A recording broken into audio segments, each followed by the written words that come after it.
Broadcasting live from the Business RadioX studios in Phoenix, Arizona, it's time for Phoenix Business Radio, spotlighting the city's best businesses and the people who lead them.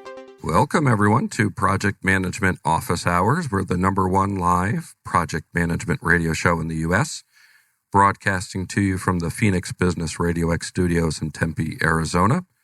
I'm your host, PMO Joe, and for the next hour, we'll be talking project management. I'll apologize in advance to our listeners today. I've got a bit of a cold, so if my voice is off or you hear a sneeze or a cough, you can wish me well and hope I get better soon. But we've got two great guests with us today to carry the show. Before we get into the content, also wanted to mention everybody, we've got an amazing weekend coming up here in Phoenix in mid-April. April 19th, well, actually on April 18th, we have Pat's Run. For those who are familiar with the Pat Tillman story, the Pat Tillman Foundation has a great fundraising event every year here in Phoenix and really across the U.S., where they raise funds for the Pat Tillman Foundation with Pat's Run. And then on April 19th, VPMMA, the Veteran Project Manager Mentoring Alliance, is having our first inaugural golf event at the Legacy Golf Club. So we would love to have people come out and golf with us.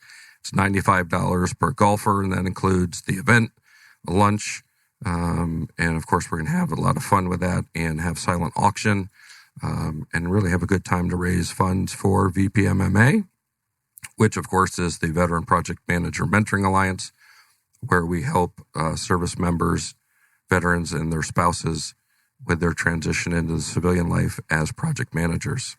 Then following on April 20th is the ASU Project Management Summit. This event will bring together faculty, staff, students, the ASU PM network, and then, of course, the project management community here in Phoenix to share experiences and learn about best practices and the latest technologies to celebrate teams and innovation. And proud to say that two of our former guests will be keynote speakers at that event. Andy Jordan and Ruth Pierce will be on. So really looking forward to hear from them and meet them in person as opposed to just over the radio wave. So it would be great to get together. So let's talk some project management. I'm really excited today. We've got Lindsay Scott joining us from the UK and Michael Donnelly here in studio. Welcome both, Lindsay and Michael. Thank you, Joe. Excited to be here. Hi.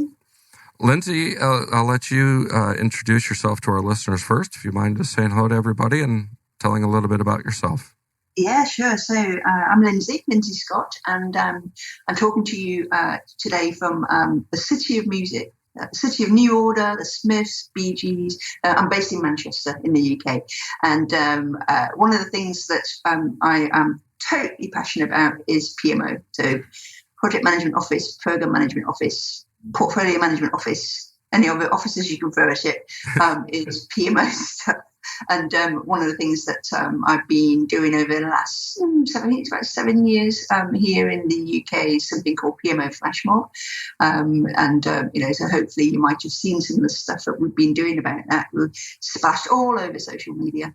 So that's basically a learning and networking group where we get PMO practitioners together in various parts of the UK. But also the reason why I do that, I used to be in PMO, I used to have a proper job, used to work at Hewlett Packard here in the UK as a PMO manager, but left there quite a bit ago now and had a couple of businesses, and one of them, they're all still going, but one of the main ones is around recruitment and project management, recruitment especially, which is a company here that we've got called Alice People, and also got a training company now all around PMO stuff, which is PMO learning. So there's a combination. It's perfect radio show for me if it's all about recruitment and jobs and career stuff all around project management, and a bit of project PMO type stuff too. Well, thank you for joining us. So glad to have you. And isn't Boddington's out of Manchester as well? It is. So, I forget that you're obviously a beer man. Yes. An ale man. Yes, it is. So it's good to have a nice Boddington's while you're listening to the Smiths, man. I would let's do that after the show, right? Yeah, absolutely. All right. And Michael Donnelly, thanks so much for coming back. A repeat guest. I love having repeat guests. Yeah, thank you, Joe. Definitely excited to be here. So I'm Michael Donnelly. My background, I've been managing enterprise initiatives and organizations for over 20 years, from managing projects, programs, portfolios, and PMOs. Industry-wise, come from technology, consulting, supply chain, and as well as financial services. So right now, my current role, I'm with Silicon Valley Bank. I lead the business risk office for the enterprise projects. Awesome. And also doing great work with VPMMA as a treasurer on our board of directors. So really appreciate the volunteer work you're doing as well, and being an instrumental part in getting our golf event off the ground. So thank you so much for that work. Definitely. It's exciting, and love doing every bit of it. All right. So let's get into some topics here. And first, obviously the name is intriguing in itself, and you touched on it a little bit with your intro, Lindsay, but share a little bit more about the PMO Flashmob. I mean, we don't have this here in the U.S., so it's I think it's probably unique to the U.K., and maybe there's some others who haven't heard of it yet. Yeah, I mean, it has got a bit of a bizarre name, but it was done purposely because we wanted to. I mean, you see lots of kind of professional networking type stuff that you can go to, like PMO Chapter events, and here in the UK we have a similar association that has those kind of events. But I think the world has changed quite a bit with the having meetup type things that are a bit more informal. So that's the kind of vibe we wanted to go for, which is why it's got a bit of a strange name. But the idea is that obviously a flash mob is all about people just turn up in one place, and then just, I think normally, it's people doing some bizarre dancings in shopping centres and things like that. Yeah, I want to see some project managers doing that. but I mean, it was just trying to pick something that kind of gave it a bit of a it's going to be different, so people knew that you're not going to turn up and it to be quite a staid corporate event, that we want to have inject a bit of fun into what we're doing. And so when we first started it was all about meeting really old bars and pubs in London, like Charles Dickens era type pubs, and let's just go and drink our way around London and chat about PMO stuff. That's how it started back 7 years ago, and we still do that. We still do meet up in pubs and things, but we also do more kind of like lecture type things that you would normally get at a chapter type event. But it's all about with PMO people, what is important is that time to talk to each other, and it's something that we don't tend to. I don't know your feelings on this, but when you go to a project manager type event, there's not a lot of interaction. They go to listen to a session and then they'll go home. Whereas with PMOs, they are a lot more open to knowledge share, because the similarities are there. It's not necessarily about what projects are being delivered in their businesses. It's more about the whole structure of PMO in terms of how they're supporting projects and program delivery. So there's a lot that they can talk about without having to get into project details that are necessary. So it allows us to do whatever we want and to talk about whatever we want and to pick whatever themes we want, because it's not associated or affiliated with any other kind of professional association. So there's no agenda in terms of we must stick and talk about a particular body of knowledge. We can talk about and do go into anything that we want to, really. So it's all about having a different vibe and a different approach to this, because we're very mindful of there's a lot of different generations now in the workplace, and we want to be able that people that are at the younger end of the career and stuff to be able to come together with senior people, because that's where there's a great lot of learning goes on when you get those kind of people together, and to do that is they needed to know that it was an environment that it's going to be different, so be prepared. So Lindsay, I just love the whole concept, because I think it's just really engaging, and that's what I miss at some of the meetings where it's just a one-way dialogue, people are reading from slides. Maybe you have some engagement afterwards in a networking event, but what I'm envisioning here, especially at a pub where you're having a few drinks and you're just really talking about what really matters. So this whole concept is just really exciting for me. I'm curious. I mean, people are not really into the whole the whole idea of going and networking. Is that it fills a lot of people with dread because there's an expected way that people would walk into a room and start networking, and a lot of people are just they hate that idea. So it was, we wanted to choose something where people could turn up and feel welcomed, and not to feel like there's a certain way of networking. It's just, look, just come. Somebody's going to say hello and put a drink in your hand and let's get on with it. But yeah. Sure. So how do the topics come about? Who decides what, or is this part of the whole discovery process, or how does that work? It comes a lot of the time from the conversations that people are having, and then obviously there are external kind of factors. So, what's been a big one over the last, what we know is 2020, oh my goodness, and the last 4 years is the whole agile conversation has been a big one because, obviously it's come out and there's been, there's a lot of organizations are picking it up and doing things, in terms of their agile approaches and all this kind of stuff. So that was obviously one that people were saying, look, what does the PMO do to support agile and also kind of hybrid, waterfall and agile projects together? And we were having those kind of conversations. And you thought, well, that's a natural one. We need to find somebody who's got some answers. So we'll drag that person into the next one and just say, look, can you please just come along and talk to us and tell us, what your feelings and your thoughts and your insights are about something. So that's generally how it happens. It'll come from the people that are there. And I will, if I come up with an idea, I'll run it by them on one of the flash mobs and say, look, I'm thinking about doing this one, a future one. Or do you think, is it good? Would you come along to that? Is it something that's, a particular challenge for you right now? And yes, we just tend to do it like that. It's just kind of organic, I think the word is. Yeah. Do you have it outside the UK, or is it really just been locally and run and initiated by you? Or is there anybody else picking up with this concept and taking it into other countries as well? I often get people getting in touch saying, can we do a flash mob? I mean, you can do it. I mean, anybody can do it. The concept's not difficult. It's just, I think the rise of websites like Meetup, for example, allow you to put on any kind of gathering. I think that's what the way that people should be looking at it is. It's a gathering.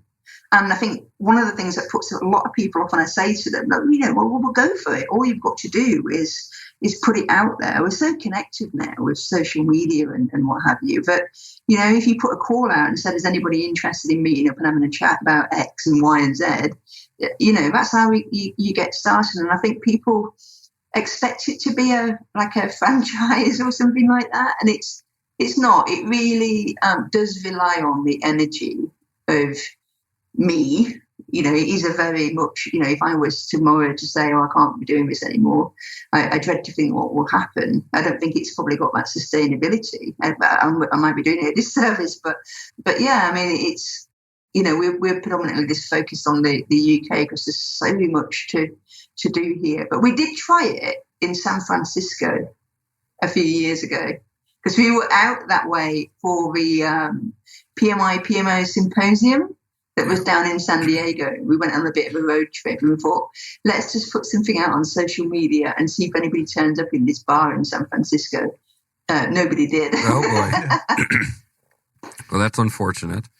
It is. But I love the idea how you've taken a concept just of an informal gathering and had it now for 7 years running. It's fantastic. Yeah. So just one thought, though, for maybe some of the PMI chapter presidents that are trying to think about how to mix it up and get more engagement, what advice would you offer them on just how to get one going using some of the tools that you just talked about? But how else would you really just get started if you're one of those chapter leaders there and you wanted to get more engagement? Yeah, I think, well, like I said, I think people jump straight into thinking that we need to have some kind of formal thing. So we need a space, we need chairs, we need a presenter, we need something for people to eat, we need this, and this. And actually, I think it's taken note out of the generation now that are like, the young tech type people that will be, they just appear, don't they? We can do these things wherever we want to do them. And here in the UK, there's a group that I really love. The concept of it is Agile in the Park. And what they do at lunchtime in a park in London is just literally congregate around a park bench. And they do some, they gather and they start talking about, it's very agile focused. And I think for chapter events, I think it's because it's got a bit of we've been doing it this way forever. You know what I mean? It's very difficult to try and shake it up, but they need to try, because I think the younger generation are looking for something a little bit different, a little bit more dynamic, a little bit more collaborative, not necessarily coming in and listening to a presentation and away you go, And there's lots of different things that people can be doing. I mean, there's a book that I really loved, the author's going to escape me right now, but it's called The Art of the Gathering. And that is a lovely book in terms of the way that people can come together in different kinds of environments. And I think sometimes with professional bodies like PMI, we need to take a leaf out of the book of, let's experiment, let's have a bit of play, don't worry about failure. All those things that we're hearing now in project management land. And I think that's probably what's required, is a bit of experimentation and not be scared about putting a little bit of fun, dare I say it, into project management. Because, why not? We spend a lot of the time at work. Why can we not bring a bit of fun into some of this stuff? Yeah, we had former guest Roger Haskett on, and Roger talked about the art of play and the power of play, and how we all grow up playing, right, as children. And then when we become adults, it all goes away. But there's so many benefits to play.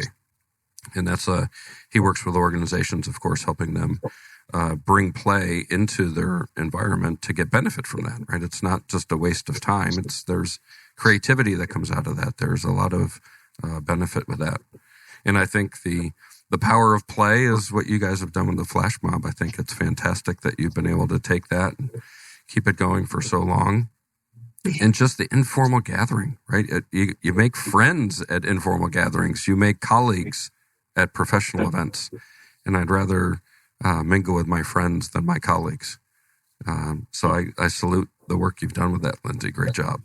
Thank you very much. Lovely. Thank you. So we'll switch up a little bit, but we probably won't veer too far off that. If we go back to kind of the thought process on hiring PMs and recruiting and all that, Michael, you've been a manager, leader of PMOs before. Mm-hmm. How do you find the right people to bring into your team? Great question. So when I'm posting a position, we're going to get lots of resumes, lots of applicants. And my advice, if you're trying to get into the profession, or if you're trying to look at your next chapter, first thing I'd recommend: spend $100, invest in a resume writing service, LinkedIn service. It's amazing, some of the resumes that I've seen that unfortunately just don't get the attention that they deserve. But I know that there's something there, but it's just something so quick to really just bring in, to tell your story, tell your brand. And then from there, definitely practicing on the interview techniques. Unfortunately, there's so many applicants that I think that they do have a powerful story, that just be able to convey it just gets lost in the shuffle, and they just don't stand out from those others. And what would be, you mentioned not standing out, right? And that's the ultimate goal. And before you get your interview, you're really represented by a piece of paper. So how do we get that resume to be in shape to the point that it stands out? So some of the things that I really look for when describing your project management experience, when you're listing your accomplishments, make sure that they're actually accomplishments. Quantify them. Many times people will just list out their tasks, and they list out what their day-to-day tasks are. Well, that's a pretty generic description. You can list that under your project management duties, but really highlight, what did you really bring? What did you really sell? What did you solve? Talk about your toolkit. Especially if you summarize some of your major strengths, reinforce that in your accomplishments. Show what you really did and what value did you actually bring to the table there. So many times I just see the qualitative. I don't see the quantitative. Oftentimes it's really generic. I think that people are just playing the numbers game, and they're not really catering or tailoring their resume to the position. the job description that I write up, it's going to be specific to what I'm looking for. So show how did you solve those problems that I'm looking for. So those are just a few things. I know, Lindsay, you've done a lot of hiring and some of your services. Yeah. Anything else to add there? Yeah, no, absolutely. It's one of those because we call it a key achievement on resumes here in the UK. So it's just interesting, just the fact that you call them something slightly different. But it's the same thing, and they really struggle with it because it's how do you differentiate between a real key achievement and just something you would be doing in the day job. So the classic for project managers is that you completed it on time within budget and blah blah blah blah. And it's like, well, no, that's not a key achievement. That's just doing the job. That's what's actually expected of the project manager. And what you're trying to pull out are things that are really, that demonstrate over and above. And you're right in that a lot of people really struggle to put quantitative kind of data into those statements, which is that, that you saved X amount of pounds, you generated X amount of pounds, all of that kind of stuff. And one of the things we've always said to people when you're trying to write them is to just keep saying to yourself when you've written it, so what? So what? Why would anybody look at this and just, think? You've got to be able to look at it and say, wow, yeah, I can really see that you brought something else over and above. What's actually expected of as a professional project manager these days. So, and to be fair, a lot of the time, people really struggle to the point where we'll just leave them out. No, the reason why that is just so powerful, the reason why I really honed in on that and I loved what you just said there is because that's what I'm looking for in a project manager. If I'm leading a PMO organization, I need someone to be able to tell the story that executives, all practitioners, everyone can understand that. So what? So if there's an issue, what does that mean? Right? Oftentimes I might hear people talk about, it's going to be increasing our schedule. There's going to be a data quality impact. Again, what does that mean? Give me something that's tenure. Are you talking about $100,000 impact, $1 million impact? What? So just to be able to just tell that story with that so what is so vital. Well, and I think the interesting part of that is how we train our project managers is we don't train them that way, right? We train them on schedule. We train them on budget. We train them on tasks, but we don't train them on value and impact, right? Because the certification is on, do you know how to operate the PMBOK, right? It's not, do you know how to add value to your organization? And so when people put their resume together, they're usually talking about what they got trained on. And that leaves a little bit of a void. Absolutely. That's where the accomplishments can come in. You can really tell your story and tell what you solved there and really look for that. So can't emphasize that enough. I think a really good one that and is often a really great conversation starter is that if you do them really well, the key achievements, they're almost like story points that will get put up in the interview. So in some ways, you've got some control over what you can expect to be talking about in the interview because if you've written a great key achievement, how could an interviewer not pick that up? And, so therefore you're in that seat there to kind of control how you want that story to play out. But we've often talked about a particular key achievement, and I want to get your input from this. Do you think it's a good key achievement to write that you're a great troubleshooter, that you're one of these guys that comes in and turns around a failing project, that you become often it's a hero project manager or whatever. Do you think that's a good one to have a key achievement or not? I think it depends on the brand that you're trying to promote. I think many times it can easily reinforce some of your major strengths on creative problem solving or how did you get the team to solve this problem. So emphasizing some of those attributes in turning projects around, absolutely essential. And you want to definitely play to your strengths and show the brand that you're promoting there and what do you bring as a project manager. So using those words to show how you were solving the complex problems, absolutely. What do you think, Joe? Yeah, I think I'm putting myself in the seat of the interviewer, and if I saw that, how would I think? And I'd go to if it's listed too much on there, I'd wonder why are you always saving projects? Are you the one that's causing the projects to go off the rails? And if it's just a one-off line item that it's not save that project, then I think to your point, Michael, you're talking about strengths of being able to problem solve, be able to communicate up, be able to save something that wasn't going well. I would view it as a strength and certainly as a key achievement. What do you think, Lindsay? I agree with what you said. That the other thing is, though, is the other side of it is this person a bit of a maverick? And actually, do they go around and starting the fires in order to be able to put them out? You know what I mean? It's that kind of double the other side to it.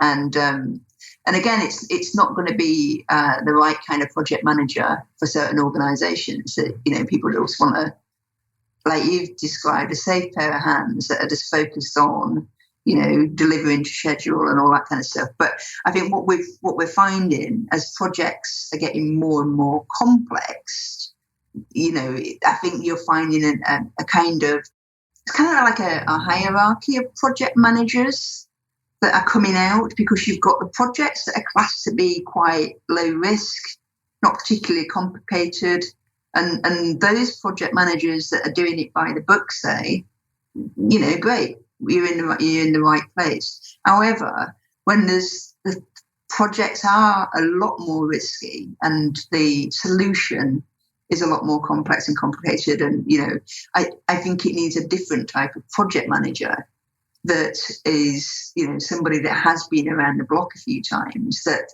yes, we know, you know, that there's the formal education of project management.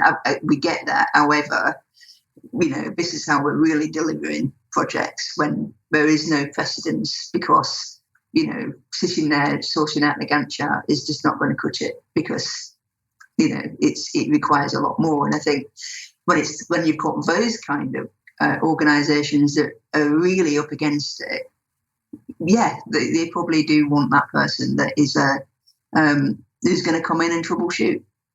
So, yeah, again, it depends, isn't it? But the difficulty with this is that from a practitioner point of view, you only write one resume. So how can you expect that one resume to talk to lots of different types of organisations who have got lots of different views about what a project manager is, what it isn't, and be able to try and, you know, have your resume in front of them, but that is saying all the right kind of things. It annoys me so much that the resume is still the be-all and end-all. And we're now in 2020 and we've still not managed to crack. How can we do this differently? You know, we see things like video interviews and, you know, like video resumes where people are, you know, talking to cameras. I've seen things where the CV is completely devoid of any kind of personal details, including the person's name, location, anything like that, to get rid of bias, you know, that people have in the recruitment process. People that are using just kind of like infographical type resumes, because actually you only want to know the facts of what I've done rather than the nuances. And it doesn't necessarily work for project management, because we know it's all a bit like, you know, here's a tech and then there's the art, it's the art and science bit. And we know that we can't get that art bit on that piece of paper. It's just not possible. But yeah, we're still here, aren't we, with a piece of paper? Crazy. Yeah, well, a couple of things that you said that kind of resonate with me. So one, I would just say, you don't have to have just one resume. Tailor it. Have multiple, depending on which you're going to, especially if you're going to a more innovative company. By all means, try something new. When you talk about the art and science, that really hits home with me, because that's actually what I look for in the interview. I spend little time on the science because I think PMI has done a really good job perfecting the science of it. But I'm really more interested in the art in terms of your stakeholder management, your influencing, your emotional intelligence. How do you really motivate a team? How do you bring that team together? Right? Those things aren't really prescribed really well with PMI. But that to me is, with the evolving project manager, that's the story that I want to hear. So how are you demonstrating that? And that's what I want to get at in the interview. And I think the resume does a great job to get your foot in the door, but how you sell yourself in that interview is really the deal breaker there. So those are just some tidbits that I would recommend if you're, again, just starting to try to get into the profession, or you're looking for that next chapter. Really look for how do you bring the softer skills to the table, and your leadership, how does that really shine? You could argue, though, to be fair, with PMI, you brought them up, that why should they go into the art side? Because actually there's already a ton of management stuff out there. So you could say that PMI have done really well around the science of project in that title, but the manager side of that title, we don't need to get that from PMI. We can get it from a lot of different sources. And I think in my experiences in being in the recruitment field for so long, is that when you've got people that are looking to get into project management, they are always focused on that project side. And I think that is the problem, is that a lot of people forget it is a manager role. Yeah. So there's an expectation that you understand management theory and management approaches. And do you know what I mean? You can see where I'm going with it. Oh, absolutely. And I think we're kind of trying to see the same thing, in that it's the profession is really looking at that package, whether that comes from PMI or whatever. You want to make sure that you demonstrate that management side, that leadership side. It's not just because you have a PMP credential. It's not just about managing scope, schedule, budget, but you have all these other elements that go into managing a project these days, and it gets more complex, especially when you have so many competing interests within the organization and so many just different stakeholders that want different things. So you have to be able to really channel a lot of that art there. So how you bring that to the table is going to be really, really important to be able to convey that you have those skills and you have those strengths and you can do that. And to definitely want to look at it as not just a project management piece, just from a PMBOK piece, but it's a project leadership and really emphasizing the manager. I totally agree with what you're saying there about the management side of it. Yeah, I think one of the things that I used to like doing a lot when I'm, still do when I'm talking to people about, particular project management roles is, we talk a little bit about the science. You just need to get that. It's almost like you just need to get that out of the way so we can focus on the managerial side, which I totally get. I totally agree with you, Michael. But the other side to it is that I'm also very interested to know where they're getting their learning from, and where they're getting their viewpoints and their insights from. And I like to see that they're getting, it's a kind of pick and mix approach to their kind of development. The one thing I really love about the PMI is a talent triangle, about the fact that it does break down the technical as the leadership and as the business management type skills and stuff. And I like to see project managers being widely read, or looking outside of their immediate project management discipline to get new ideas and insights from different places that will affect the way that they practice project management.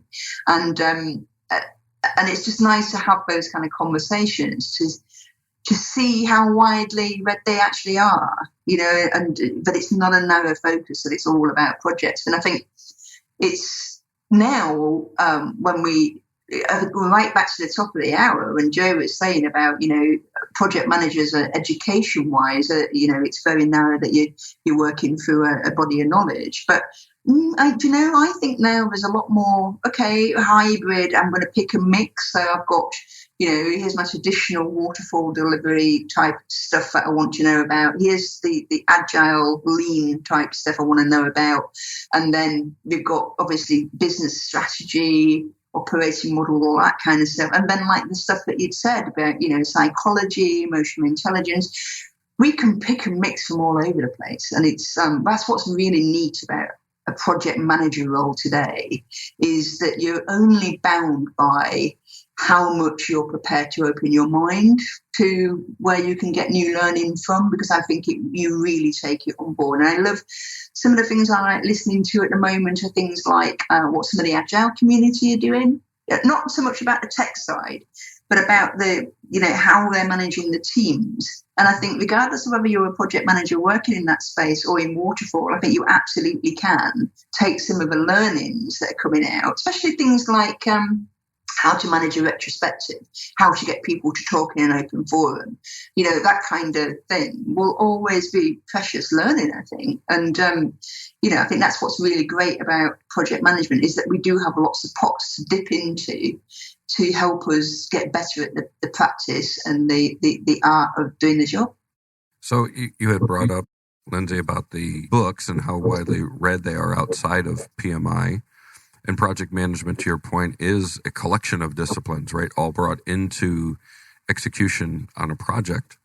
But when we interview these candidates, oftentimes they're nervous because they're being interviewed, they're being evaluated.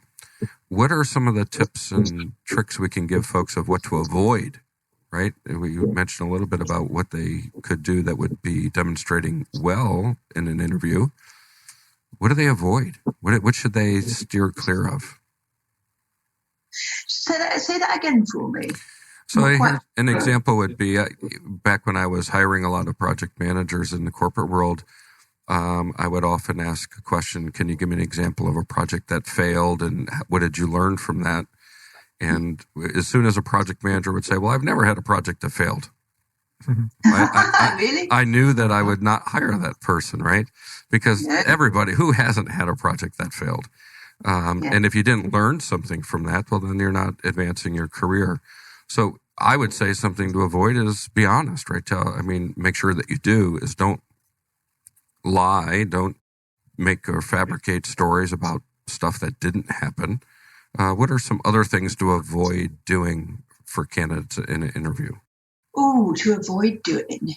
Well, there's the outrageous, first of all, and then I'll come back and be sensible. But we once had somebody that turned up for a client interview and proceeded to answer one of the questions by juggling. Juggling. Wow. Yeah, about plate spinning, being able to multitask, all this kind of stuff. And you just think, do you know, there's gimmicks as far as gimmicks go. Needless to say, they didn't get the job. But I think there's stuff like that, obviously. And it doesn't happen very often. It's probably happened about 3 times in the entire career that I've had around getting people ready for interviews and stuff like that. I think one of the problems that we have a lot of the time in a project management interview is that it can feel very constrained in that, that the questions that are being asked are very much, that corporate organizations have we must interview in this way because we then need to be able to make comparisons between, the applicants that have been in.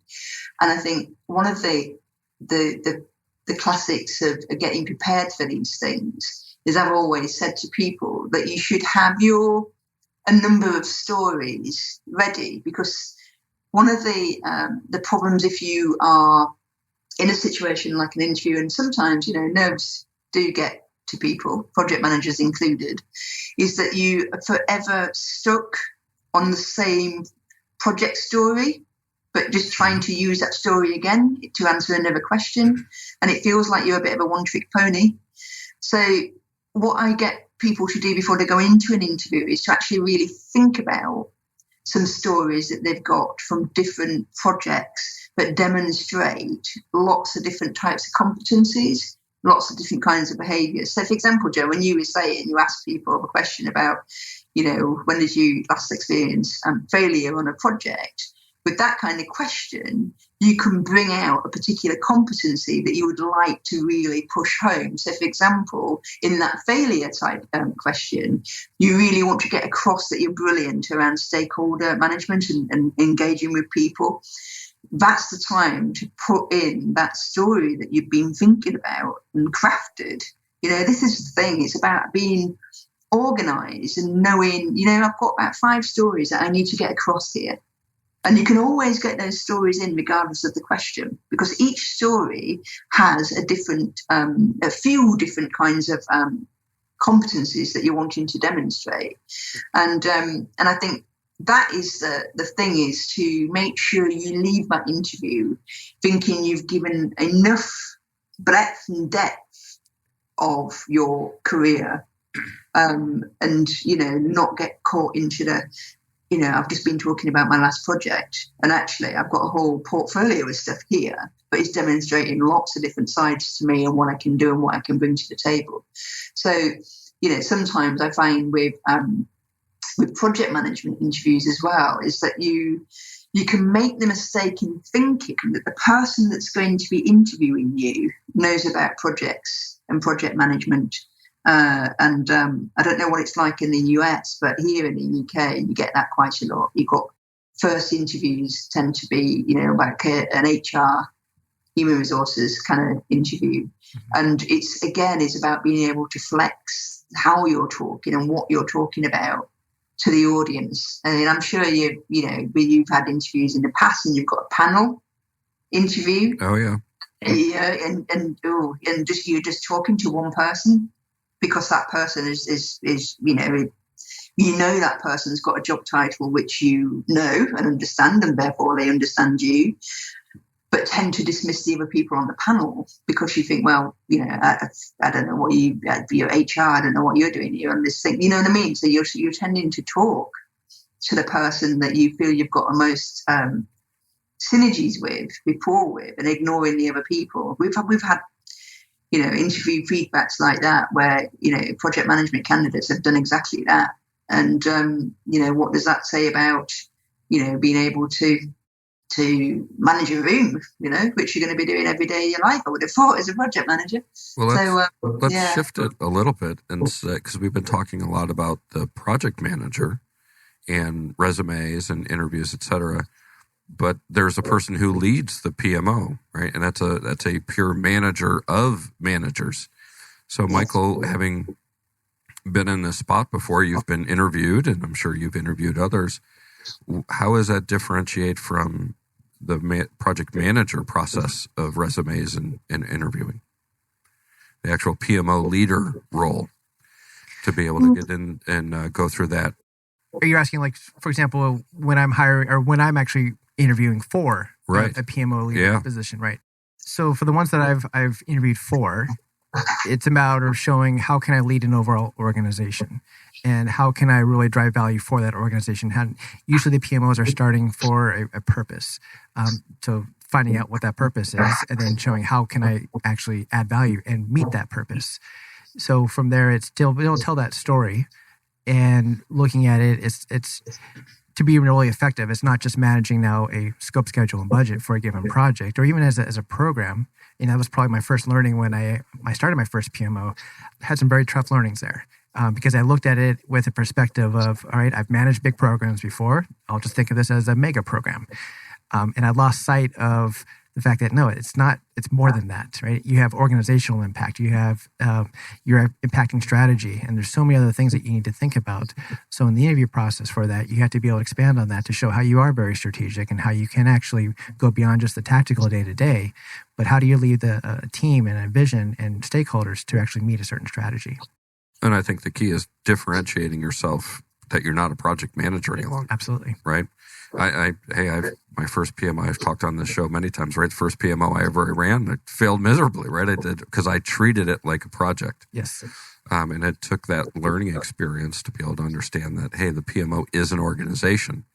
It's not a project. And you have people, and you have to manage those people and evaluate those people. I would imagine, Lindsay, the same thing for you in the UK. The PMO leader process is much different than the project manager process. Yeah, no, absolutely. And, I do see it, like you say, it's about a business function that you're hiring for. But what I'd throw into the pot here is that when you're recruiting around a PMO lead type role, is that there's two different types. And it depends on whether that organization is trying to put in place a PMO for the very first time, or it's been a while since there's been one, let's say, or they're recruiting for somebody to take on an existing PMO, so something that's in the business, and they're just trying to recruit somebody to replace somebody that's left that organisation, because that drives the interview very differently, and obviously. What we tend to find is that when it's the new type of PMO, is that you're often going into that interview and it almost becomes a kind of consultancy type conversation, because the organization at that stage wants a PMO, but are not quite sure what type, what it's going to do, what its remit is, all of that kind of stuff. But they know they need to get somebody in to kickstart that process. So how can that interview for that particular post not take on a consultative approach? Because the person that's going for that job quite naturally is going to be asking just as many questions about organisation as they're getting back, because nobody in their right mind would take a PMO position for a new PMO, if they didn't at least have an understanding of, well, where's the drivers for this coming from? What's the business really needing? What's the problem they're trying to solve? All those questions that a good old consultant will ask, and it's a very different interview process from somebody say, we're looking for somebody just to come in and take over the PMO that's been running for 5 years. We probably want to talk to you a little bit more about, how your people management side. We probably want to talk to you about how you approach continuous improvement and refreshing PMO services. And you know what I mean? So it's a different kind of process as well. Not only different from obviously interviewing project managers, but it's also there's a different process for interviewing PMOs, leaders, depending on what the situation is. Yeah. Yeah, so I think a couple of key takeaways from this discussion, of course, would be prepared. Don't go in with just one story, right? Have multiple stories that you're prepared with. Be aware of the situation and understand the job you're applying for, not just the title, but the actual job in that company, in that situation. And then certainly understand how to be able to interact and build relationships with people during the interview process. And I love the fact also, Lindsay, you talked about the books and being knowledgeable outside your core science part of that, the art of it, which makes me think of volunteering and work within the community and within the project management space. And Michael, you've done that with VPMMA. What drew your interest to VPMMA to make you want to volunteer and participate in what they're doing? Yeah, actually, it ties in really well with what we've been talking about, just because as a PMO manager, got a lot of resumes, hiring several PMs, and every now and then I get a candidate that's clearly military, clearly veteran, get really fired up, and I can see that there's something there, but unfortunately I can see that the resume just isn't as competitive as the way it's written, right? It's just not as competitive as some of the others. And then in the interview process, also something there, but again, not as competitive.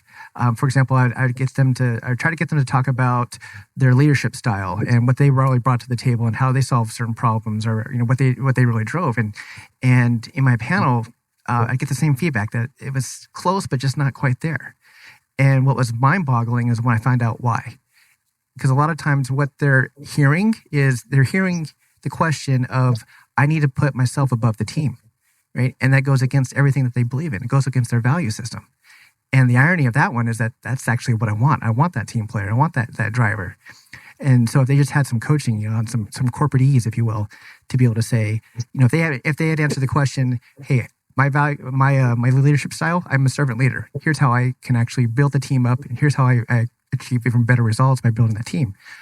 Well, we'd be having a different conversation in that panel, right? If they just had that coaching. And so that's really what drove me to VPMMA, is to be able to provide that insight and just help that transition from some veterans that are going from military into a professional. They want to go into professional project management. They maybe just need a little coaching and some advice on just how to market themselves and how to actually say it's okay to position yourself as an individual, but you're leading a team, and it's a really powerful view that you have there. So being able to drive that, and also I've had some military family going through some transitions, and just being able to connect that to project management, which I just love and have a major passion for. It's a great fit for me.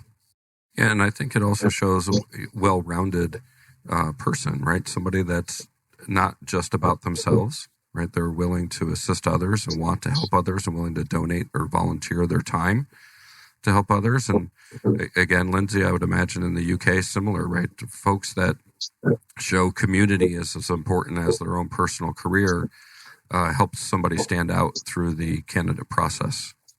Yeah, no, absolutely. Yeah, totally. I mean, one of the things that we also advocate for people that are perhaps at the senior end of the project management career ladder is to be thinking about how you give back. It's as simple as that. And sometimes it's not immediately obvious how you can do that. But again, like you say, it doesn't have to naturally be within the project management community, but it's thinking about where your particular skills and leadership skills can be utilised elsewhere. It happens, but it's not an obvious thing that many people do. And to be fair, maybe you have a better culture for that. Do you find it's a thing that you guys do a lot more of? Getting involved in outside work interests that kind of pay it back into your jobs? Is it a thing that you see a lot of project managers doing in the States? I wouldn't go so far as saying a lot, but I think it's maybe part of the next generation that is looking to have more balance between their career and what they're doing personally. I know I had mentored one young junior. Actually, they weren't even yet a project manager, but they were an account manager, worked with project managers and knew that was a career they wanted to get into, but they always had feedback of, you don't have any experience, how do I get it? No, yes. And I asked them what they did volunteer-wise, and they actually volunteered for an organization that worked with hospitals and helped them with events. So I said, are you planning any of those events for your organization with the hospital? And I said, well, of course I am. That's my role. I said, well, then you're a project manager, right? So even in your volunteer activities, where you're working on events, where you're working with other organizations, step up and volunteer, and then speak about those and understand that work is a project. So you may not have the title project manager, but you may be managing projects. And again, you may not be formally trained at this point. So I think here in the States, we get more of that, but I don't think we've tipped the edge to say that we're doing a lot of volunteering. I think it's company by company that has more of that. Yeah, I think companies definitely promote that. I see a lot of passion and desire, but unfortunately, sometimes it's on the things to do, and it just doesn't quite always get there. And it's one of those things, isn't it? But the other, just picking up on what you were talking there, Joe, about people that are picking up experiences with a project way of working is very different from getting into a job where it's what I always class as formal project management. And the gap can be massive.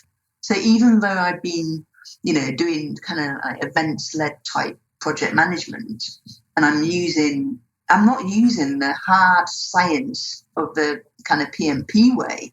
I'm using what is informal project management / common sense with a few templates, and you know what I mean. It's the gap then to say, can I interview for an organisation but actually is looking for somebody that has got out and out hardcore. I want somebody who's going to come in and be able to throw a plan together on a Gantt, and you know what I mean. The gap is massive sometimes. Yeah, and those are just the how do you put your foot in the door? How do you be able to talk to? The other example I gave that individual was start attending some of their team meetings and just listen and just participate. You're not going to be able to talk about the projects you led, but listen to the terminology they're speaking. Ask if you can meet with some of those project managers offline, get mentoring from them, and then ask if there are some projects maybe that you could be a coordinator on, and maybe you could assist during some of the meetings and some of the activities, so that you're not the lead project manager, but you're building experience through participation at a point where you're not going to negatively impact the project, of course, but at least it's getting you access into the projects as they're taking place in your company. We need to have another radio show, about getting into project management, because I have got a stack of different ideas about how people are going about doing this right now. And what has been really interesting is a change in landscape of project management. And that, that things like Agile coming along, it's a different kind of project management, still project management, but it's got a different flavor. We've got people that are doing projects in their organization today that have never even heard of PMI, never even know that there's actually an approach that they can be using to help them do their jobs better. We've got people that have been working in environments like banking for years that actually I've just literally been given an opportunity to get involved in a project, and you know what? Now I'm hooked. I don't want to go back to doing my day job. And students coming out of colleges, kids, that are thinking about project management as a career, even now, like back in school, like at high school, like age. There's so many different paths that people can be taking right now. And I always wondered, that PMI report that came out about, I don't know, probably about 5-6 years ago, and it said something like by 2025, there's going to be something like 3 million more jobs or 25 million more jobs, whatever it was. It was a massive figure. And I thought at the time, I think, no way. But actually, we're seeing it right now.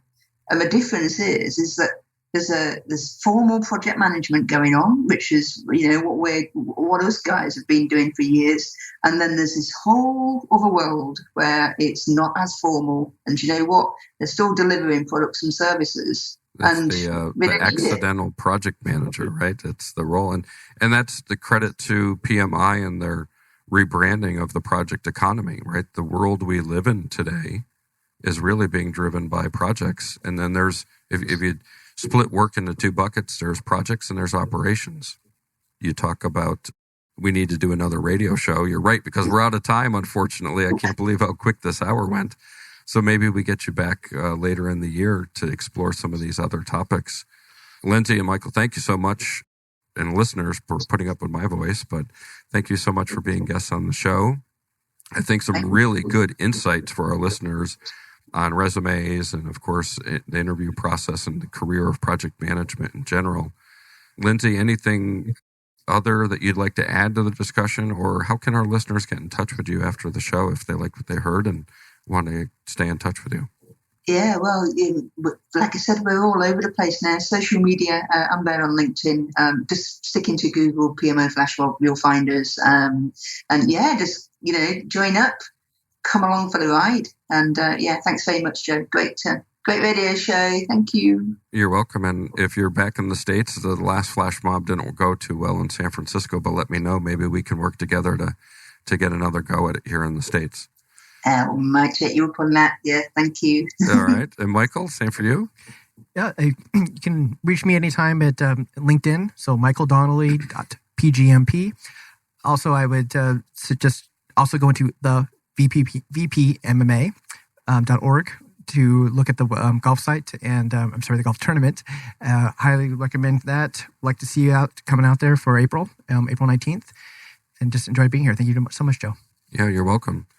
So thank you to our listeners. Of course, without listeners, we don't have a show. And your feedback, actually the topic of careers and resumes and interviews, we received a lot of input from listeners that those were items they wanted to hear from. So keep that feedback coming, and we'll bring on the guests to talk about those topics.